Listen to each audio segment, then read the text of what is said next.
We're going to have fun today. It's 40 minutes, I've been told. Unbelievable, but it's going to be fun. With the longest panel in the world, with the best panelists, and my caveat is going to be the best AI panel in the next 40 minutes. All right, we're going to start with a different way of kind of introducing my panelists.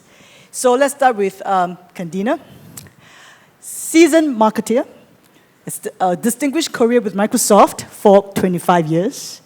As CMO of Microsoft Asia, you work a lot with the data and engineering team from the US and looking at how we could digitalize the global events platform. Your love affair with AI and marketing spans across 10 years. And now you're building your own company called Global IP.Global, right? So, Candina, could you share a bit more about, I will do it, about your love story with marketing and the market industry? Okay, I think I've been working in marketing, almost 30 years. So I started in cosmetics and then went to technology. And as Peggy said, I was fortunate to work with Microsoft for a long time and work with AI and marketing for a long time. I had a data and engineering team in the US, actually. So I worked in the US in a global role, digitizing global events platform and working across multiple different areas across sales and marketing, leveraging AI technology to automate the process. And I think my love affair with marketing is really around, I see there's an opportunity really to connect better with people, between companies and people. And that's the thing I really love about it the most, is really just understanding. I love it. Everybody has to tell a story. Whether you are a brand, you're a person, you're an athlete, right? You have to tell a story. And like what Candina says, marketing is a way of telling story. I love that. Ash, a lawyer, a talent manager, and a CEO. Somewhat quite deadly combination in terms of your complexity, your diversity, and your breadth. So you started your own law firm, and then you ran a talent agency, managing more than 500 influencers. And then by some predestined celestial influence, you became the CEO of Caesar Milan, and did this thing called Dog Whisperer, right, in a somewhat doggedly swagger. And then you're finally home back to sports, where you belong. And you founded your own company called OutDrive GP. Could you share a bit about what you love about sport and what you do at OutDrive GP? Yeah, so it's nice to meet everyone. So my background is I'm a talent manager, a talent agent, and really what I pride myself in doing is exposing the creativity and the talent of other people. And I've done this my entire career. With Caesar Milan, it was a TV show, The Dog Whisperer. I represent a chef, and we do global dinners. And with OutDrive GP, really what we saw was there was this community of people online who were doing sim racing, who were extremely talented. There was a lot of people in the streaming world, in the celebrity world, who are sim racing. And then, of course, you have F1 drivers who are some of the best race car drivers in the world. So OutDrive GP is a platform really to, again, expose the creativity and the brilliance and the skill of motorsports drivers, whether you be in F1, F2, F3, and really to bring it to the public, both online through Twitch and offline live events. And one of the live events that we're doing is actually happening right now in Clark Key, where you can go down today or tomorrow in the evening and you can see some of the best drivers in the world race on sims. And we do this at every GP, and our next stop is Qatar, and just very happy to be in Singapore right now doing it. Excellent. Please go and watch that Sims racing stuff. So Ash, I see your passion for bringing sports, talent, whether it's talent in a creative agency, talent in sports, even as a lawyer, right, talking about managing people, right, and that connection, that strength, I love it. Now we have, I was joking, Bill. Bill, you profess that you do come from a family of generational opera singers. Opera singers. Oh, what? All right. The grandpa was a traditional Chinese opera singer. The aunt became a world-famous Western opera singer. And then Bill confessed to me that he can't sing. So actually, I just said, I wonder how, I wonder why, right? So he's from WONDERA, right? But I'm going to let him off this time. Yeah. So Bill, it's amazing. So you can't sing. We accept that. And then you move on to study math and economics. God save us on that. And then, just joking. And then you became an entrepreneur, looking at next gen AI music technology, and you became a entrepreneur, techpreneur for almost 10 years. Bill, share with us, what is it that you love about making music with technology? Thank you for the interesting intro. So, I can't sing, but I did learn a few techniques, obviously, growing up with artists. So I know that an opera singer every day, waking up to, oh, wow.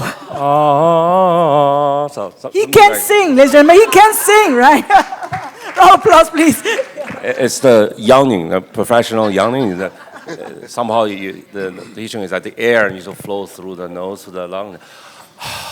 Like that. And I learned that you're not singing with just the throat, you're singing with the cavities of your body, or the head cavity or cavity here. So you actually, through some sort of vibration, harmony, the body is the instrument. Exactly.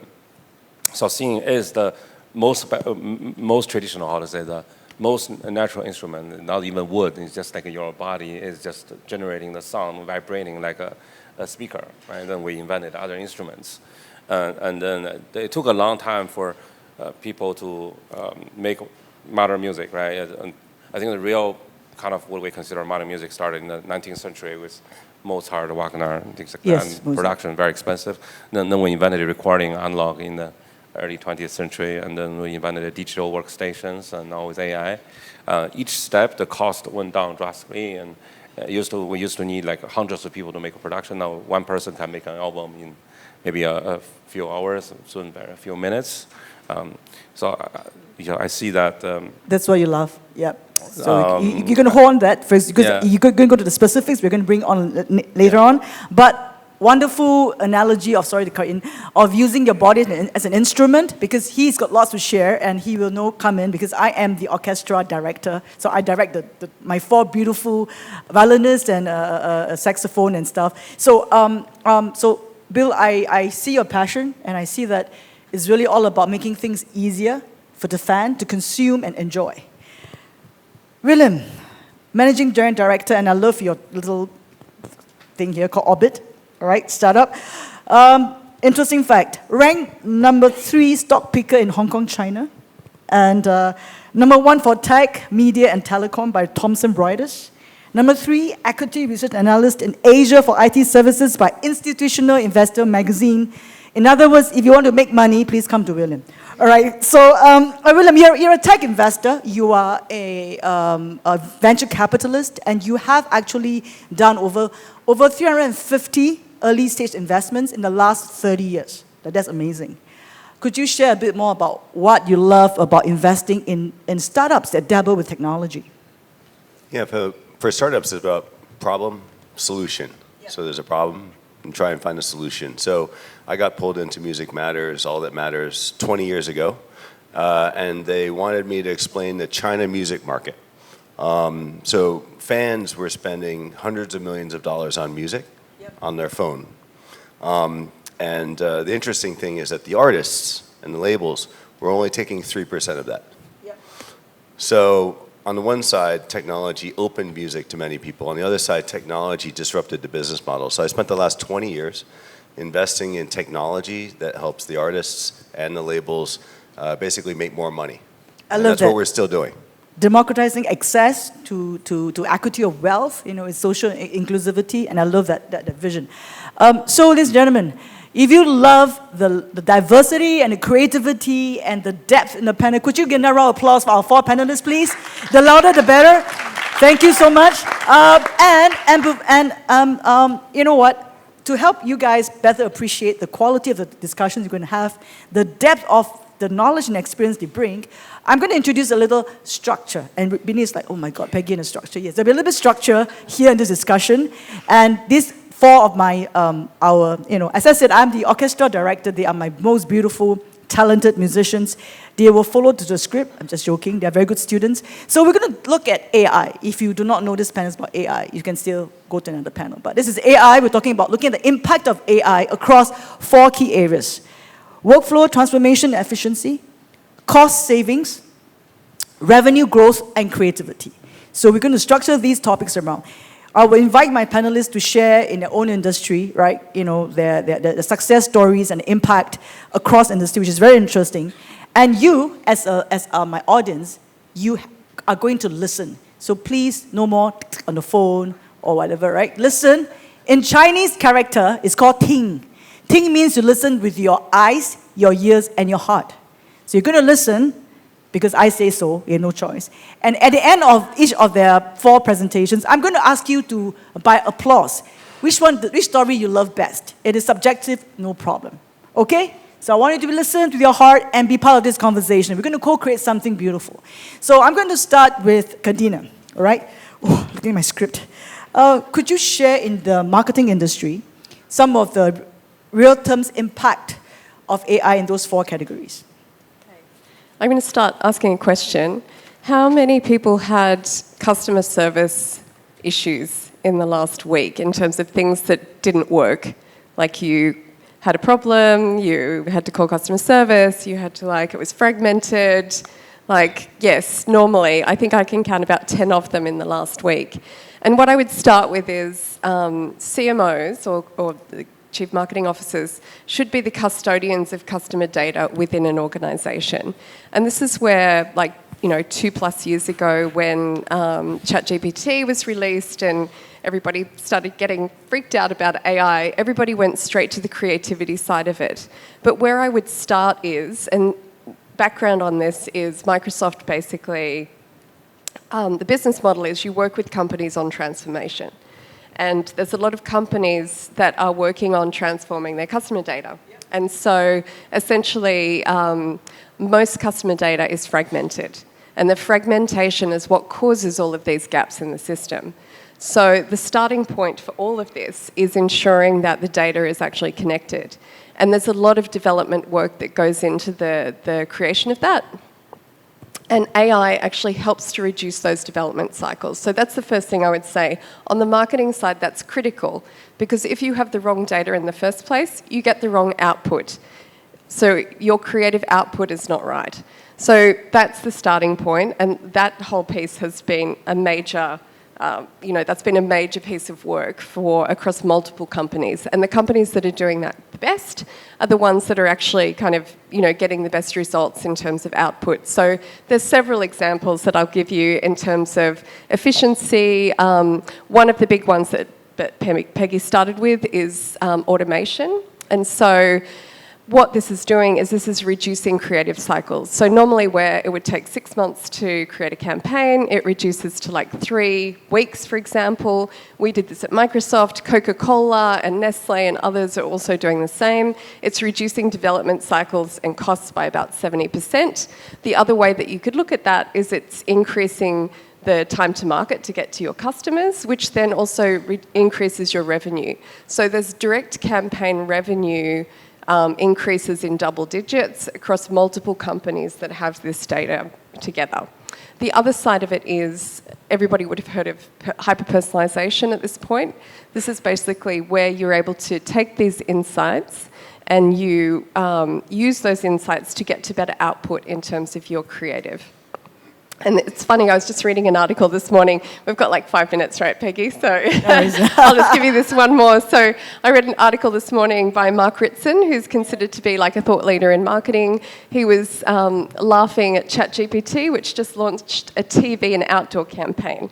Now, everybody would think, oh my goodness, ChatGPT, how are they using TV and outdoor? The point is, the AI is giving you the best possible combination of outlets in order to reach your customers. It's not just about creative. It's about the creative, and it's about making the creative go to the right place, which gets you the best ROI. And so the companies that have this connected in the best way, multiple examples, are the ones that are actually driving the most efficiencies around it. The point is, if you don't have your data connected, if you're not using these insights in the right way and you're going straight to creative, you're not going to get the ROI that you're looking for. And I'll end it there, but yeah. I love basically. that. And mindful that what we shared in the marketing industry will have its parallels in other industries. But 4 points, that's my role today.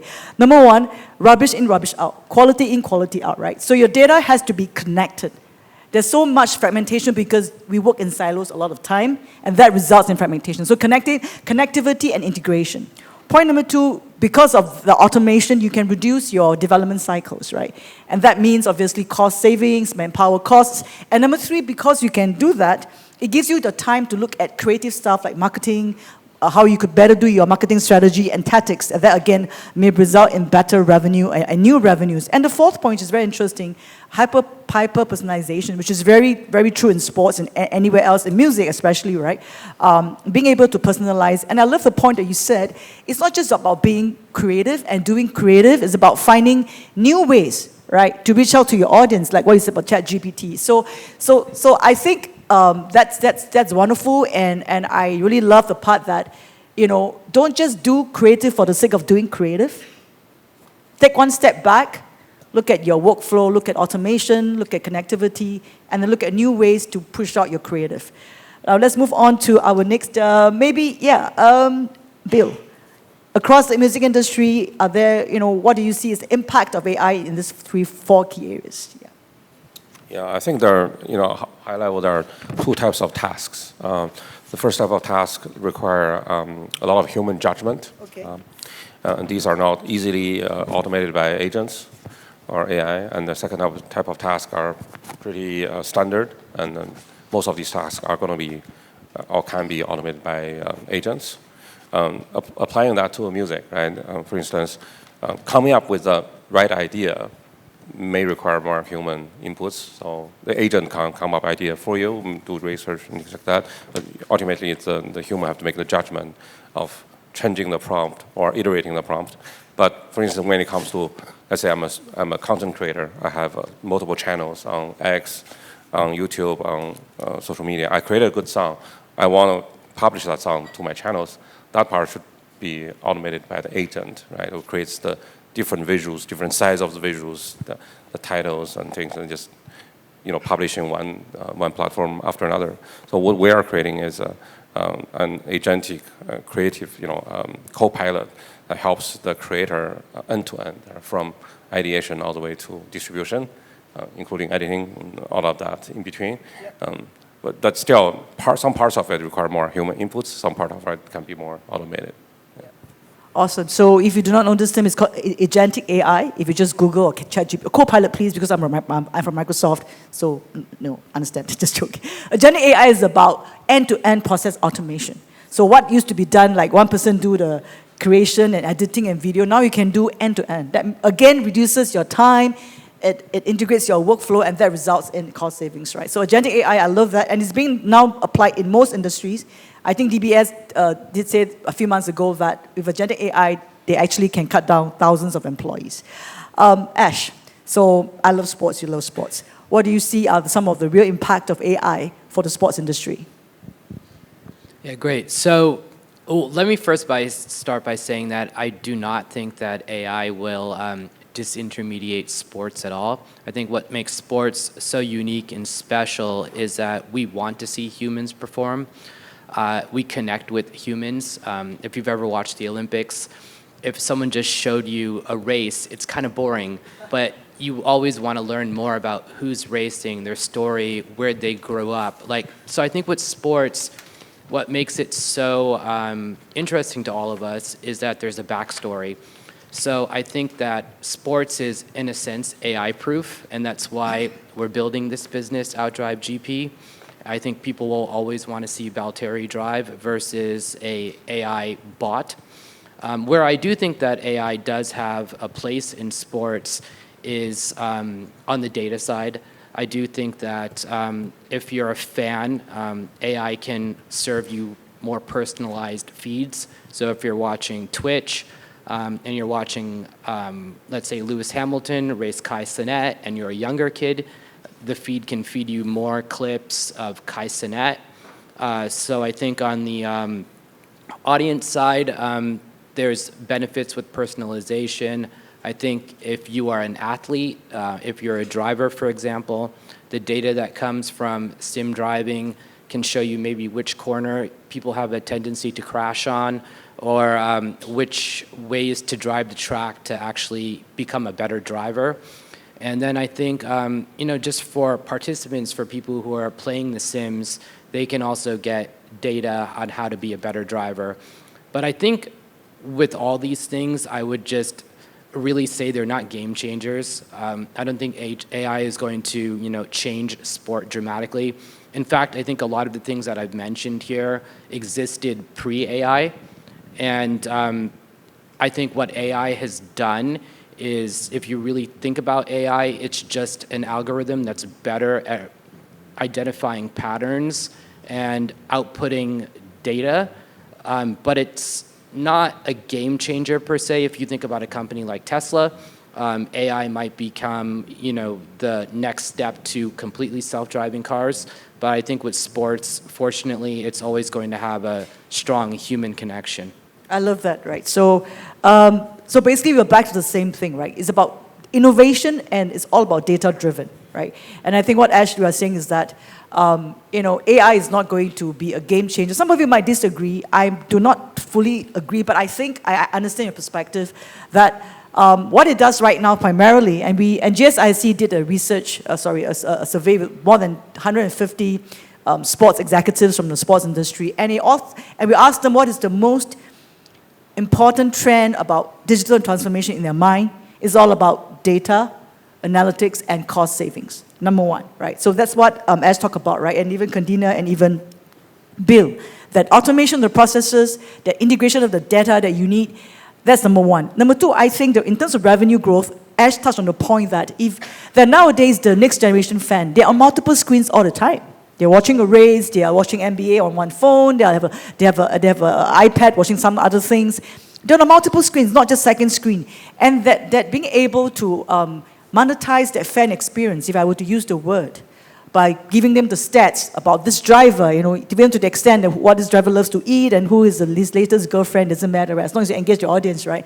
That kind of things, the fan craves for it. And because you can do that, they therefore engage on your social media, that brings revenue for you. They engage on your brand and sponsors site, that brings revenue for you. So I think the second point about revenue growth for sports especially is really about personalization, or in Candina terms, hyper-personalization. How can you give bite-sized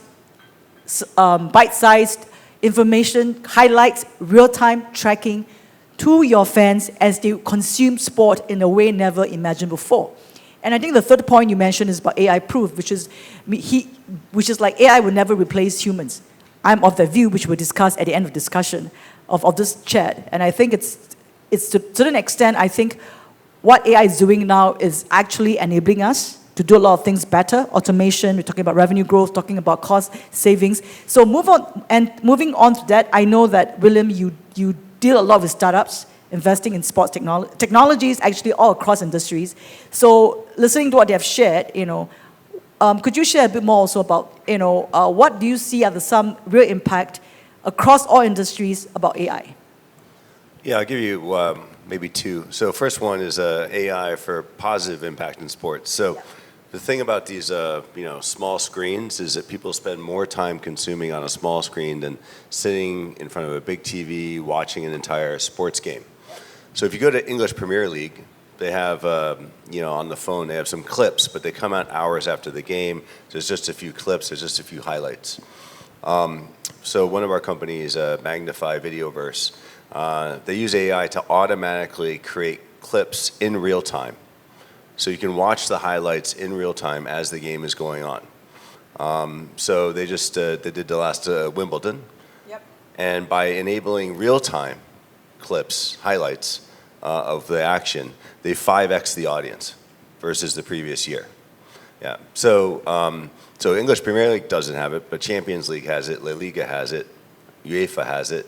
The US NFL uses it, and now they just signed FIFA for the next World Cup. Yep. So the engagement goes, if it's a big brand, 4 to 5x. If it's a smaller brand, maybe 2x. but that's just the real-time availability of the clips.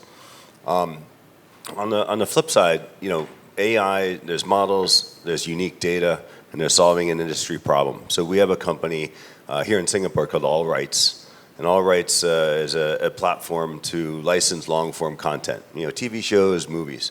And they license it to OTT, video sites. They license it to airlines, anybody who needs video. They're also licensing it to AI companies because AI companies need that long-form content in order to train their models. So having that unique data enables the people with the models to train it and then apply that to solve an industry problem. And so the content holders are now making, the IP rights holders are making a lot of money because the IP, the AI companies need the IP to train those models. Very interesting point, right? We always thought that the revenue growth would come from sponsors and broadcasters, and what William just shared is that basically, if you have lots of data, and that comes from a bit longer form content, not just 10 seconds video highlights, what you can do is that you can mine those data and then, in a way, sell it to the people who need that to continue to do research, right? That's another very deep fundamental growth for the industry. So I'm not going to, I just switch a little bit, right? So if you love the marketing story, could you just show me a round of applause, please? Hello, the marketing story by Candina. I know she looks beautiful. Well, you're not very excited today. If you love the music story, can I hear you? All right, Bill, you're looking good today because you sang 4 notes, but you refused to sing Lemon Tree with me. Never mind, just joking. And if you love the sports stories, can I hear you? I'm biased. Sports is the best. I'm just joking. All right, I'm biased. I already pre-decided before even I start the panel, right? So I know you love my joke. I know you're my fan. Thank you. So anyway, so you've seen that, and I hope you have seen that there are really parallels cutting across all the verticals, whether it's music, whether it's sports, whether it's marketing, and even William, from an investor point of view, looking at whole industry challenges. And I love the point about that, right?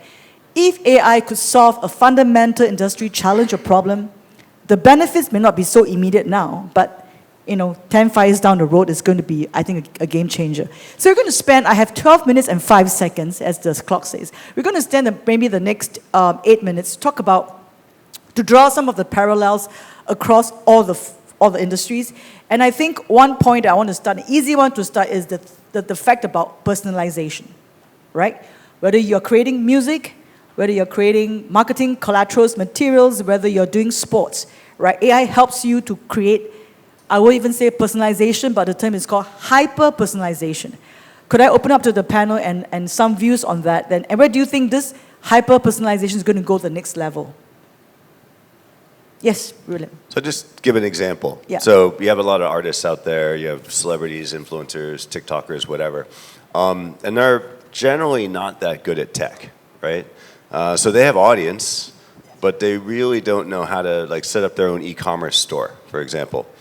So one of our company, it's Voila, they help US, European TikTokers, Instagrammers, celebrities, and they set up an AI-generated e-commerce store.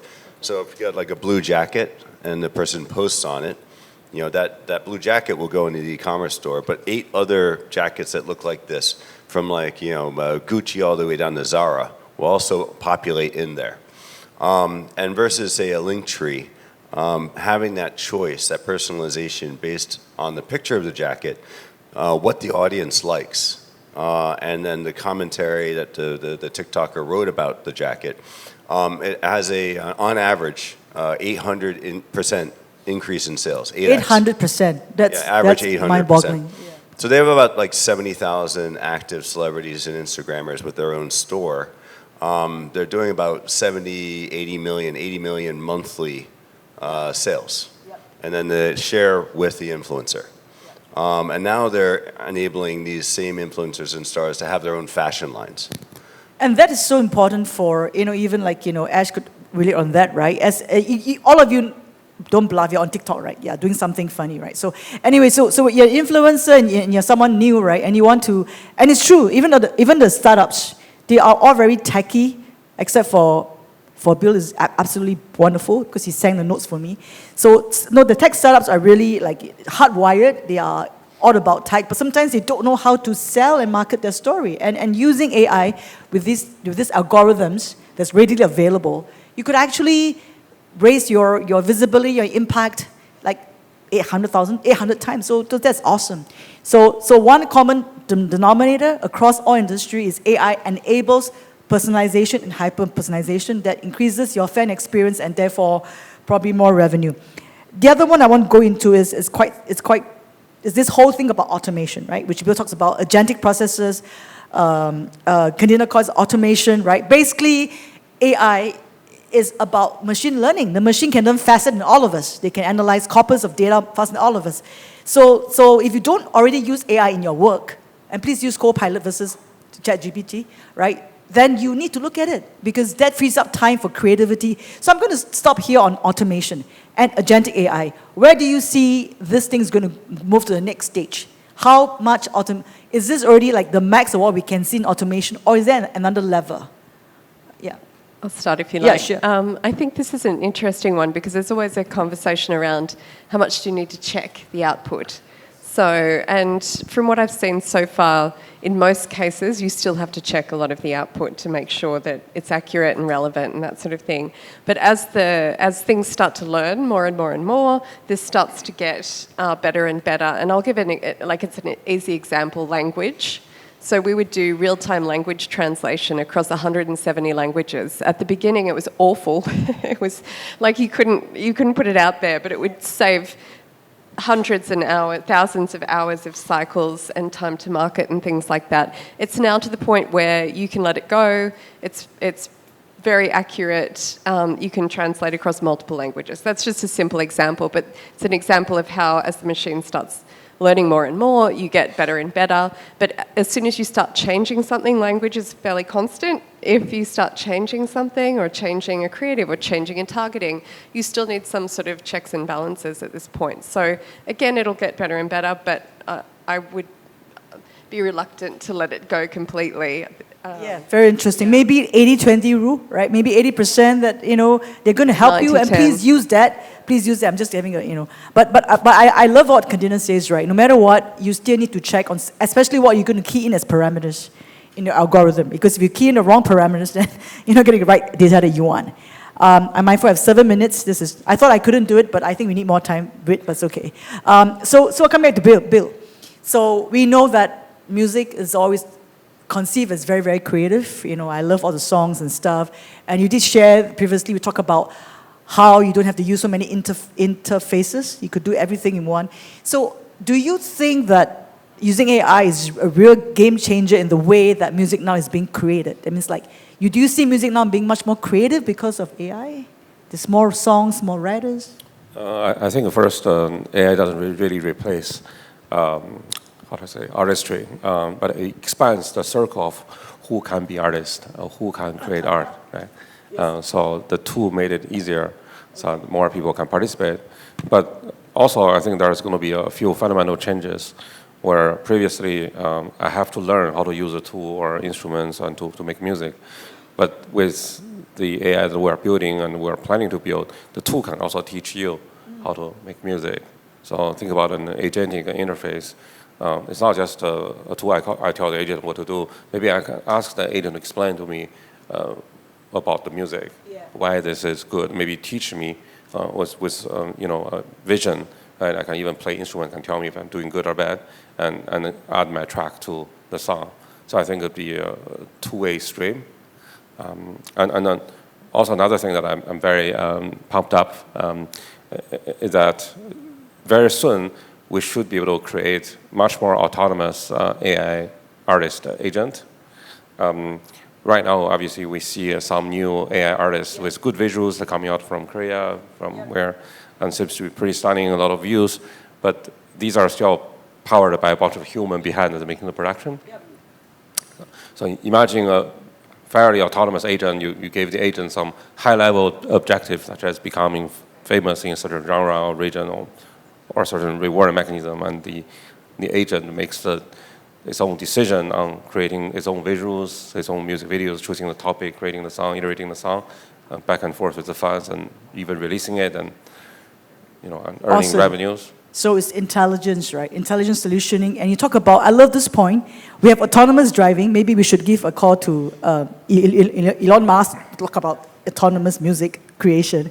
I'm not sure what it means for me, but what Bill is saying is that it's a two-way learning, right? So you learn from you learn from the machine learns from you. It's a symbiotic process. And how do you create that allows you to interact with technically an artificial interface that tells you certain thing, Bill, that was crap. Can you do better? Or Bill say, you're even crapper. Let me just delete you, right? So I think that two-way thing is very, very interesting, and I think that's something that we can look at. So don't always think that AI cannot teach you anything, that you are the master. It's true, whatever data that you input, it gives you a lot of things, but maybe we can come to a stage where AI has some form of, we call it generative learning and intelligence. Yep, so that's wonderful. I'm mindful we have 3 minutes. So far, we've talked about looking at the impact of AI. This panel was very deliberate. I told Jasper, let's have a cross-vertical, not just about sports. So today we have 4 beautiful people, lots of experience. We talk about music, we talk about sports, we talk about investment, marketing, and we look at, I think, 5 key things. Number 1, you need to automate. You need to use AI to reduce your workflows. And that means that putting the algorithms, do some investment. Number 2, when you do that, there will definitely be cost savings. Manpower, cost savings, predictive analysis, right? Number 3, there will be new revenue growth, like what William says. If you can do real-time tracking, you can give those, like what Candina says, your marketing will be more targeted, and because of the hyper-personalization, you create the pen profile of who you want, and you can drive revenue. I think the 4th point, we talk about creativity, right? And Bill talks about whether that creativity can be both way. I think the last point I want to talk about is, which I don't have much time, and Candina to talk about governance and ethics. So I want to end up this discussion on governance and ethics. AI is here for good. AI can really empower us. The question is,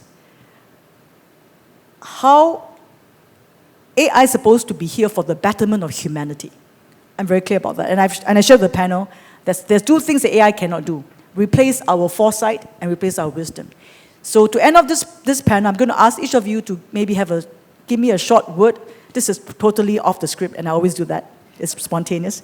Give me a phrase or a word that, as you think about how AI can exist or coexist, that's why it's called co-pilot, right? Coexist with us for the betterment of humanity. What is that one word or one phrase that comes to your mind? We have 1 minute and 50 seconds. I'm going to give you 10 seconds to think. Right? What is the one word or one phrase that comes to your mind when you think how AI can continue to coexist with us for the betterment of humanity? I'm going to go with William. Pets. Pets. So I think the upside case for AI is that it treats us like a well-cared-for pet. I love that. So are you saying we are the pet or AI is the pet? No, we're the pets. You're the pets. Oh my goodness. But interesting. I'm going to go pets. Right, pets. Ash. For me, I represent creatives, so I represent artists and performers. And so the word that always came to my mind when I thought about AI initially was an opponent. And if you go on X or any social media platform, you'll always see headlines, AI replaces songwriters, AI replaces directors. But I think at this juncture, now going through the cycle and seeing what AI can produce, I see it more as a companion rather than an opponent. And I see it as something that enhances creativity and that will never replace creativity. AI as companion. AI as companion. I love that. Candina. I also thought companion, but then I'm thinking that sounds a bit creepy, which is why I think I'm going to stay with AI tonight. He's my companion. Why we got to Copilot as a brand name. Sorry? I thought companion was too creepy, which is why we got to Copilot as a brand name. Yeah, yes. So is that so you're going to say? Companion. Companion, Yeah. right? So we have two marks for companion. Well, we have the songwriter. So Bill. Yeah, my one word would be time. Time. Yeah, so we'll have a lot more time because AI will automate a lot of things. A lot more time doesn't mean we just sit idle. It means we have more time to think, more time to create better ideas. right? Because it's automating a lot of mundane tasks for us. We're not doing a thing that's wasting time, but rather we have more time to think. So I think we'll make better art, better music, because we don't have to do the mundane stuff as much. And time is a precious commodity. So, ladies and gentlemen, we talk about, so we have Pat, we're the pets. We have the companion, all right? AI is a companion with AI's time. I personally believe that AI will never replace humanity as of now.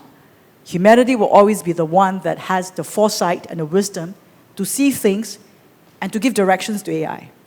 And I think AI will be here to stay, and I believe that all of us need to gather as a community, whatever verticals or industries, to look at how we can continue to harness AI to be our companion, our co-pilot, our friend, and our owner, because we're the pet, all right? How we could harness that we can bring out the full potential of human beings and for the betterment of humanity to do greater things together as one community. Round of applause for my panelists. Thank you, ladies and gentlemen. Thank you for your time today.